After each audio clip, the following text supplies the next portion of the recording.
Bismillahirrahmanirrahim. Assalamu alaikum dear students. I am Ariba Fatma and you are watching new BS syllabus. Today we will cover the lecture number 2 of our topic literature review, which is peer review of literature review.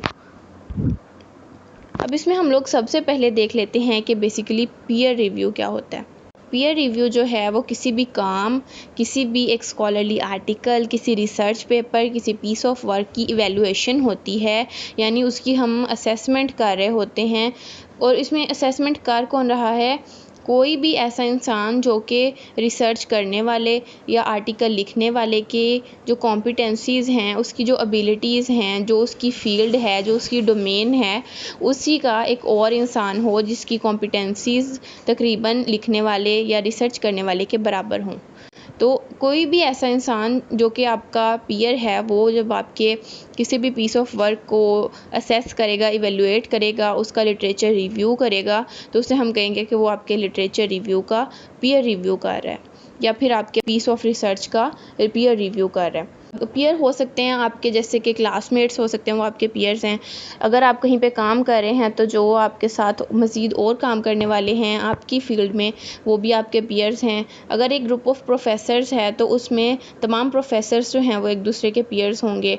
इसी तरह से हर field में काम करने वाले मुख्तलिफ लोग जो कि एक ही स्केल से, एक ही शोबे से ताल्लुक़ रखते हैं, वो एक दूसरे के पीयर्स होते हैं। पीयर रिव्यू काफ़ी सारी चीज़ों में हेल्प आउट करता है, जस्ट लाइक इससे हमें सेल्फ रेगुलेशन करने में आसानी होती है।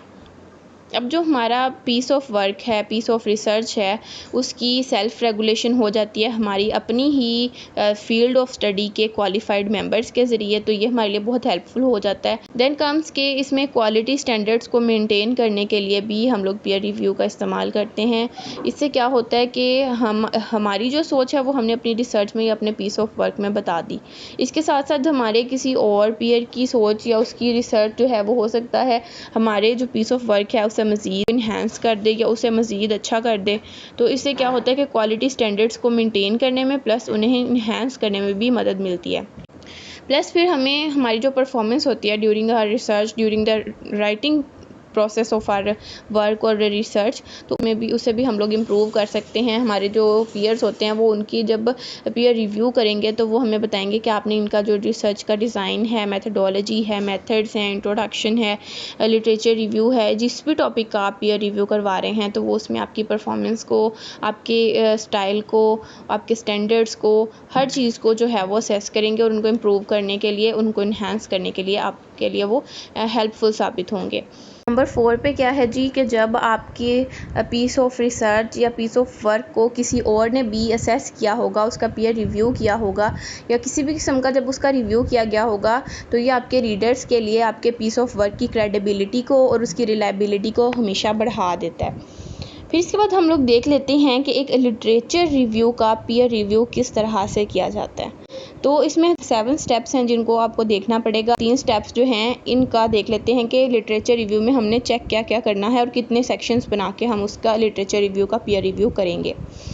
नंबर 1 पे आ जाता है हमारे पास नॉन रिसर्च लिटरेचर रिव्यू या फिर narration type of literature review, जिसमें हम लोग देखते हैं कि कुछ जो लिटरेचर रिव्यू हम लोगों ने देखा था कि किसी भी रिसर्च को करने के लिए जिन किताबों से हम लोग हवाला जात लेते हैं, रेफरेंसेस लेते हैं, उनके बारे में लिखना, उनको इवेलुएट करना, उनको असेस करना जो है उसे हम लिटरेचर रिव्यू कहते थे।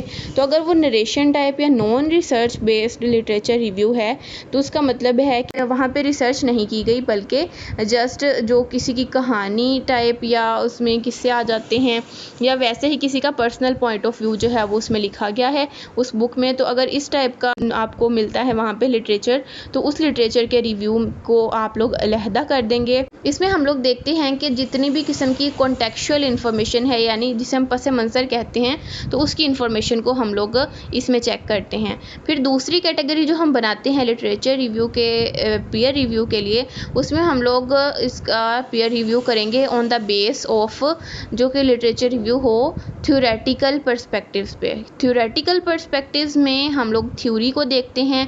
अब थ्योरी को देखने के लिए हम लोग क्या करेंगे कि इसमें चेक करेंगे कि it should inform about the present gap in the field of study. अब यहाँ पे हमने पहले तो गैप को रिवील करना है, जो कि हमारे लिटरेचर रिव्यू का एक असल मकसद भी है। तो हम लोगों ने यहाँ पे चेक करना है कि हमारे लिटरेचर रिव्यू के ज़रिए गैप को किस तरह से रिवील किया गया है, या वो डिज़ाइन, वो मेथडोलॉजी, वो जो हमने सिंटेक्चुअल उसमें वर्ड्स यूज़ किए हैं, या उसमें हमने जो ग्रामर यूज़ की है, उसमें जो हमने लेक्सिकल स्टाइल्स इस्तेमाल किए हैं, क्या वो सही हैं, क्या उसकी जगह कुछ और चेंज करके तो नहीं आना चाहिए। तो इन चीज़ों को हम लोग जब रिव्यू करेंगे तो ये हमारे थ्योरेटिकल पर्सपेक्टिव्स में लिटरेचर जो रिव्यू है उसका हम पीयर रिव्यू करेंगे। फिर इसी के बाद आ जाता है पीयर रिव्यू हम करेंगे थर्ड कैटेगरी में, ऐसे लिटरेचर रिव्यू का जो कि असल में रिसर्च लिटरेचर पे बेस करता हो। यहाँ पे अब हम रिसर्च पे जो लिटरेचर रिव्यू किया गया है उसका पीयर रिव्यू करेंगे। यहाँ पे हम चेक करेंगे जो हमने लिटरेचर रिव्यू जिस रिसर्च का किया है उसमें जो मेथडोलॉजी इस्तेमाल की गई है, जैसे हमने सिस्टमैटिक लिटरेचर रिव्यू पढ़ा था, तो अब हम यहाँ पे उसका रिव्यू करेंगे। ये तीनों एक ही रिसर्च में भी इस्तेमाल हो सकते हैं, प्लस हमें चेक करना पड़ेगा हर रिसर्च की टाइप को देखते हुए और उसको पढ़ के कि इसमें कौन सा वाला इस्तेमाल हुआ है लिटरेचर रिव्यू, और फिर हम उसके मुताबिक उसका पीयर रिव्यू करेंगे। कुछ रिसर्चेस होंगी जिनमें ये तीनों इस्तेमाल हुए होंगे, कुछ होंगी उनमें दो कोई से, और कुछ होंगी जिनमें कोई एक किस्म का रिव्यू इस्तेमाल किया गया होगा। तो तीन तरह के पीयर रिव्यू हम लोग करेंगे different types of literature reviews के लिए, जिसमें अगर तो आपके पास नरेशन बेस्ड लिटरेचर रिव्यू है, यानी कि non research based literature review है, तो उसका आप पीयर रिव्यू अलहदा से करेंगे। अगर थ्योरेटिकल पर्सपेक्टिव्स का लिटरेचर रिव्यू है तो आप उसका पीयर रिव्यू अलहदा से करेंगे, और अगर आपके पास रिसर्च बेस्ड लिटरेचर रिव्यू है तो उसका पीयर रिव्यू आप अलहदा से करेंगे।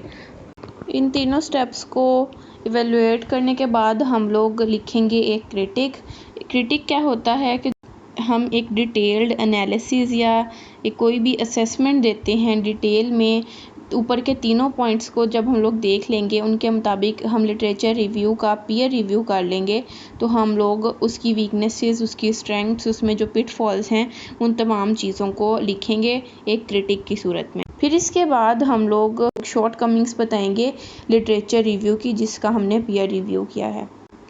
नंबर 5 पे हम लोग बताएंगे कि इस लिटरेचर रिव्यू में कोई कमी तो नहीं रह गई है। फिर इसके बाद नंबर 6 पे हम एक रैशनल लिखेंगे। रैशनल क्या होता है? एक सेट ऑफ रीजंस हो सकता है जिसमें हम लोग जस्टिफाई करेंगे कि जिस गैप को फिल करने के लिए, जिस टॉपिक पे जिस रिसर्च करने के लिए जो रिसर्च क्वेश्चन हमारे पीयर ने चूज़ किया है उसकी इम्पोर्टेंस क्या है, जो गैप उन्होंने फिल करना है अपनी रिसर्च के ज़रिए जिस पे उन्होंने लिटरेचर रिव्यू भी किया है, तो उसकी इम्पोर्टेंस क्या है फील्ड ऑफ स्टडी में। तो इस पे हम लोग एक सेट ऑफ रीजंस लिखेंगे जिसे हम यहाँ पे रैशनल का नाम दे रहे हैं। फिर इसके बाद नंबर 7 पे हम लोग जो लिटरेचर रिव्यू में डिज़ाइन यूज़ किया गया है, फिर इस तरह से उसकी एग्जीक्यूशन जिस तरह से की गई है, गैप को इस तरह से लिटरेचर रिव्यू के ज़रिए रिवील किया गया है जिसको हमारे पीयर की रिसर्च जो है वो फिल आउट करेगी, किस तरह से रिसर्च क्वेश्चन को प्रेजेंट किया गया है, उसकी मेथडोलॉजी क्या बयान की गई है, या मज़ीद उसका कोई डिज़ाइन है, तो उन चीज़ों को किस तरह से एग्जीक्यूट किया गया है, इन चीज़ों को हम लोग इवेलुएट करेंगे।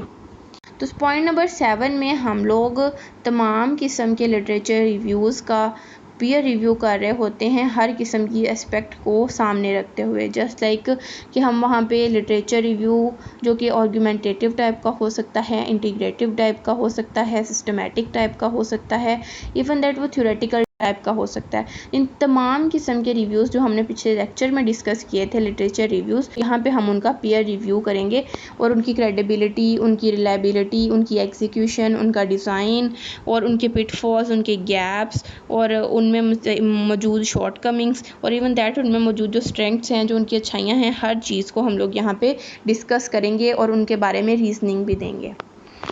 तो अब हम लोग देख लेते हैं कि पीयर रिव्यू को लिखना किस तरह से है। सबसे पहले क्या करेंगे कि जो हमने रिकमेंडेशंस देनी हैं अपने पीयर के लिटरेचर रिव्यू पे, उनके लिए हम लोगों ने रिकमेंडेशंस के साथ उनके एविडेंसेस भी देने हैं और कंक्रीट एविडेंसेस देने हैं और स्पेसिफाइड एग्जांपल्स देनी हैं ताकि हमारी जो बात है वो उसको हम लोग ठोस अंदाज में बयान कर सकें और वो जामे हो। फिर इसके बाद हम लोगों ने जब भी कोई बात करनी है, कोई उसके बारे में रैशनल लिखना है, क्रिटिक लिखना है, कुछ भी करना है, तो हमने बहुत ज़्यादा स्पेसिफाइड रहना है। हम लोगों ने जो ऑथर्स हैं उनको एग्जैक्ट बताना है कि उनको कहाँ पे इम्प्रूवमेंट की ज़रूरत है, कहाँ पे कुछ उनको एडिट करने की ज़रूरत है, कहाँ पे उनको प्रूफ रीडिंग की ज़रूरत है, कहाँ पे उनको रिवाइज़ कर लेना चाहिए, क्या चीज़ उनको चेंज कर लेनी चाहिए, क्या चीज़ जो है वो उनकी बहुत अच्छी है। हर चीज़ में हमें स्पेसिफ़िक रहना है और इस तरह से हमें थोरो रहना है, क्योंकि हो सकता है कि जो हमसे वो पीयर रिव्यू करवा रहे हैं वो एक ही दफ़ा करवाया जाए। तो हमने बहुत अच्छी तरह से सारे लिटरेचर रिव्यू को पढ़ के या जिस भी चीज़ का हम पीयर रिव्यू करें उसे अच्छी तरह से पढ़ने के बाद उसका रिव्यू करना है। फिर इसके बाद हमने वहाँ पे जो लैंग्वेज इस्तेमाल करनी है या जो हमने अपने नज़रियात बताने हैं या हमने लिख के देने हैं या जो भी तरीका हमारा होगा उसमें हमें रिस्पेक्टफुल रहना है और प्रोफेशनल रहना है।